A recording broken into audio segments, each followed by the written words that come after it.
Good day, hope you're doing well. In this video, I'm going to talk about a simple and quick test procedure to assess the optical performance of your lenses, and we're mostly interested in getting relative performance, meaning we're going to look at how one lens compares against another lens. So this means that you should have two lenses so you can actually, make a valid assessment. Sometimes a test like this will already point to a flaw in a lens or a camera. But usually you want to have, if you see a flaw, you want to make sure, you want to answer the question, is it the lens or is the camera? So you want to have a second lens and or a second camera. So in this case, I'm going to test two macro lenses against one another. One is a Sigma lens, the 105 f2.8, and the other is a Nikon lens, the f2.8 VR. So this is the Sigma lens, an older lens which I bought a few weeks ago for very little money. So this is the Sigma lens. I'm going to photograph at f5.6, and the reason is that the Nikon lens, which is this one, this is the Nikon macro lens, actually shows top performance according to this website at f5.6. So you can see the red squares are for the center of the frame, the blue squares are for the edge of the frame. So at f5.6, I'm getting top performance, at least in the center of the image. f8 is giving me a little bit better performance at the edge in comparison to f5.6. But anyway, I'm going to photograph at f5.6. Now, when you look at a chart like this is the result. Usually it's the result of one lens being tested on one camera. And of course, lenses are manufactured, and cameras as well, of course, within certain tolerance limits. So it's always possible that your lens has a slightly different performance characteristic. So maybe your lens doesn't give you 44 or whatever it is, 44 line pairs per millimeter. Maybe your lens is giving 46 if it's a little bit of a better sample, or maybe it's giving you 42. Or if it's been dropped, you bought it secondhand, it's been dropped, maybe it's only giving you 30. Okay. Anyway, the point I'm trying to make is this is a theoretical one sample result, and you may want to check your own lens to see, you will not be able to get a number out of this test, the test that I'm going to show you, but at least it will allow you to compare within the frame, the center to the edges, the corners, and if you have a second lens, you can compare one lens against another lens. Anyway, so based on the theoretical results, the Nikon should give me 44 LP so line pairs per millimeter at f5.6 in the center of the frame, and the Sigma should give me a little bit less, I think. Yeah, so f5.6 is still a good f-stop for the Sigma. f8 seems to be about equal, but it's giving something like a little bit over 38 line pairs per millimeter instead of 44. So the Sigma should, in theory, based on these results, give me slightly worse results than the Nikon. So we can verify that. We can check whether indeed the Sigma is doing a little bit worse than the Nikon. Now, the thing is, of course, as I said, this is the result of one lens being tested on one camera. And usually in the more recent reviews, they are actually explicitly saying which camera they have used to perform these charts.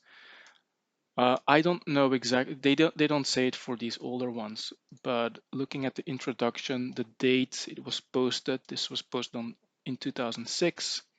The Nikon lens was posted, I think, in 2007. Yeah, 7 October 2007. Yeah, so it's probably going to be used on the same camera. The other indication I have for that is when I look at the summary and I look at the test pictures, they are taken with a Nikon D200. In the Sigma summary section, what I can see is that the photos have been taken with either Canon 20D or a Nikon D200. So I'm going to assume that these guys use the same camera, or at least a very comparable camera. I don't know about the Canon 20D, whether that's comparable. I think it must be because of the fairly similar file sizes, but anyway, I don't know. So I'm going to assume that this was done on the same camera or a very similar camera, so I can actually compare those two MTF charts. Anyway, let's flip over to my test procedure. So I didn't yet explain what the test procedure is, but it's basically you take a photo of a brick wall. Outdoors usually, well, you can do it indoors as well, I guess. You just look for a brick wall, something with a lot of detail. As you can see, there's quite a bit of detail, so you can judge the sharpness. You are going to try and find a day, well, not find a day, but you're going to try and do this on a day when it's either overcast or it's a clear sunny sky, meaning that the entire wall is equally lit and the lighting doesn't change between one shot and the other shot. So I've got two shots here. One is done with it's a bit difficult to find, sorry. This is done with the f2.8D lens. The D, this is the indication for me that this is the Sigma lens. And then this one is the VR 105 f2.8G lens. That's the Nikon lens. So between these two shots, you can see the light hasn't really changed. So that's important because if you take the first shot and it's cloudy and then the clouds move away and the second shot is taken under bright sunlight, of course, this is going to look sharper, but you want to avoid that. You want to keep those conditions as equal as possible. So anyway, camera on a tripod, level. So not tipped forward, not tipped backwards, just level straight on. You just pick a point on the wall equally high as the camera and you point the camera at that point. Aim straight at the wall, so not aim straight at the wall, so not left to right, for instance. So you don't want to be, looking at an angle. So at the wall, you want to be looking straight at the wall. So actually the wall has to be completely parallel to your camera sensor. So whatever it takes, it's going to take a little bit of fiddling. Make sure it's done correctly. Otherwise, of course, one edge will be out of focus and the other edge will be sharp. But well, that's probably not going to happen. But anyway, you want to be straight at the camera. You want to be pointing the camera straight at the wall. In terms of ISO, it doesn't really matter, but just pick, base ISO or around base ISO. Don't do this at ISO 25,000. Just do it at a low ISO so you can get all the details from your camera. Also, maybe try to pick the camera that gives you the highest amount of resolution. So this is shot on a D800E, Nikon D800E, which is something like 36 megapixels, something like that. So it's giving me, this is my the highest resolution camera that I have. Anyway, good. And then you either take a series of shots. If you're just, assessing one lens, you can shoot at wide open to f22 or f32. So you can go through all the shots on your computer and see where peak performance is. Or you can just take one shot like I did here on the supposedly best f-stop, which is, well, either f5.6 or f8. I just went for f5.6. And then you want to open them on your computer. So you have a large computer screen so you can actually really assess the images and just open them. I've opened it in NX Studio. Don't do anything to them. Don't start changing. Well, you could probably change the white balance, but don't start sharpening those images. Don't start adding contrast, or make sure they're properly exposed so you don't have to fiddle around with anything. So you can see by the absence of this tick mark that this is just the, what's called here the original value. So this is just, some people would call this straight out of camera, but of course the camera has, or this software has applied certain things to the raw file. So the white balance is being applied some picture control has been applied. So this is the standard picture control. So, you know, straight out of camera, that's very difficult to get something really straight out of camera. Straight out of camera is just a bunch of zeros and ones, I suppose. It's not really an image. Anyway, I didn't change anything to this file, and I didn't change anything to this file either. So you can actually compare them to one another. Then, of course, it's always good if you can just put them side by side. So on the left, we have the Sigma lens. On the right, we'll have the Nikon lens.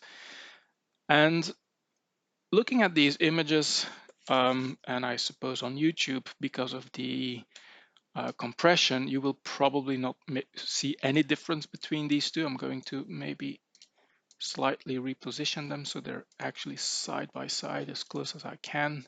So I'm just going to look at, you know, this little part of the brick.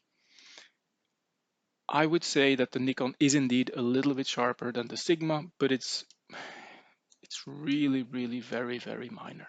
The difference is so small that I would gladly take any one of these two lenses. So that's an interesting finding, because based on the theoretical charts, I would have assumed, I was expecting the Nikon to actually be a lot better than the Sigma, but that's not the case. So one thing that I failed to mention, if you're shooting on a DSLR, shoot using live view so that the camera can use the information from the sensor to focus the lens, rather than using the normal autofocus, the normal autofocus module, because of I've spoken about these things in other videos. You don't want to be you don't want to be tripped over by the fact that maybe the lens isn't completely jiving with your camera. So, you know, sometimes you have to do autofocus micro adjustments. So if you want to take that out of the equation, just use live view so that you are sure that both lenses get a fair chance. Anyway, I should have mentioned that in the beginning. Sorry about that. So in terms of sharpness in the center, I think both of these are, you know, very close. And, you know, for me, the Sigma is good enough. The Nikon is maybe a little bit better. But then when I go to the side, I'm going to go all the way to the left. You will start noticing, you probably can already see it now, but let's go all the way to the edge. Something very bizarre is happening to the Nikon lens. So you can see this is completely blurred away, whereas the Sigma lens is actually almost equally sharp as it was in the middle. I'm sure if you put numbers to this, this must be wrong. This must be a little bit less sharp than the center, but you know, to my eyes, this looks almost as sharp as the center. Not so with the Nikon. This is really blurry. If you look at, let's go 200%, just because, you know,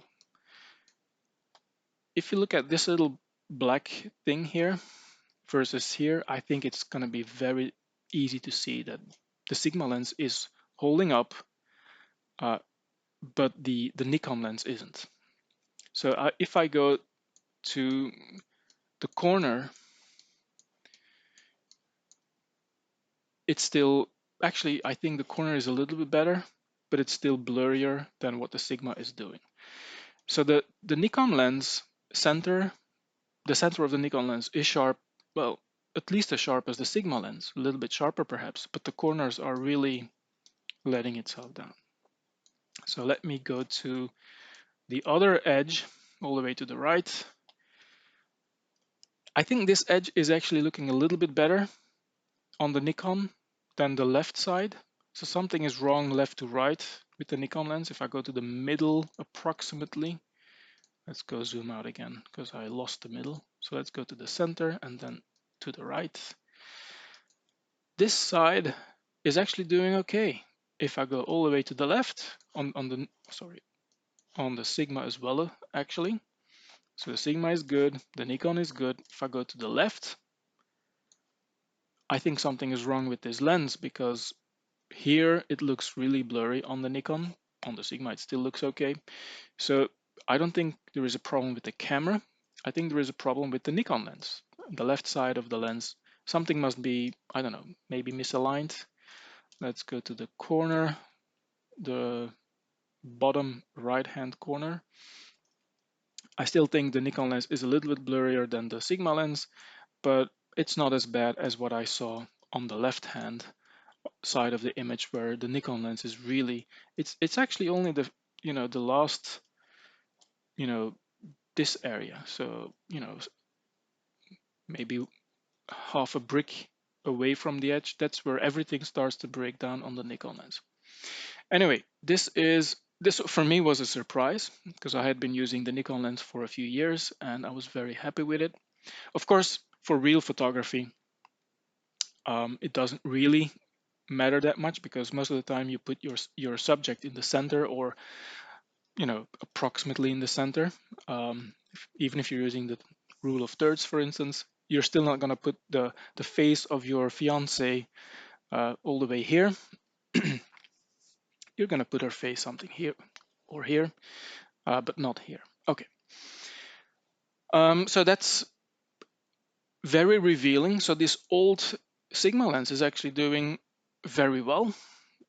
The slightly less old Nikon lens is doing, well, overall a little bit worse, but it's good to know that on the left hand side I have a bit of a problem with this lens.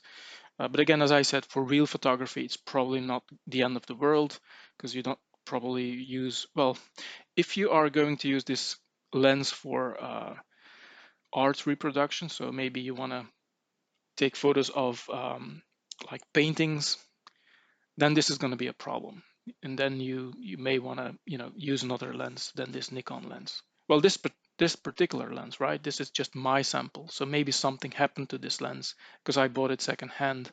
Maybe somebody dropped it, or maybe, I don't know, over the course of the year, something, I don't know, maybe people chucked it in the car, drove around with it, and because of the vibration, something inside of the lens came loose. I don't know. Anyway, I think it's a very telling test. It literally takes you less than half an hour to just set up the camera, take the shots, open them up on your computer, and then take a look at them and draw some interesting conclusions from it. Of course, this is not a comprehensive test. If you really want to test the lens, you probably have to do a lot more. Like, you would have to shoot at all the apertures, you would have to shoot from different distances, you would want to evaluate some other characteristics, maybe like out of focus areas like the bokeh, how smooth it looks and stuff like that. But this is fine as a first test of your lens, and to see whether you have any obvious problems, which with this lens I do have. This is also why I said this is good to have like two lenses, because if you only have the Nikon lens, you're always going to be left wondering, well, is it the camera which has a problem with the sensor on this side, or is it the lens? So that's why it's always good to have a second lens. I'm giving you a reason here to buy another lens. Sorry about that. Okay, so that's it. If you have any questions, comments, I'm sure I must have missed a bunch of little details about this test procedure. If you have any questions or comments, please feel free to leave them in the comment section below, and I'll take a look and hopefully respond to them. Well, I should manage. I've got like 5 subscribers and 20 views for every video, so I should be able to manage to answer a few questions. All right, good. Take care. See you later. Bye bye.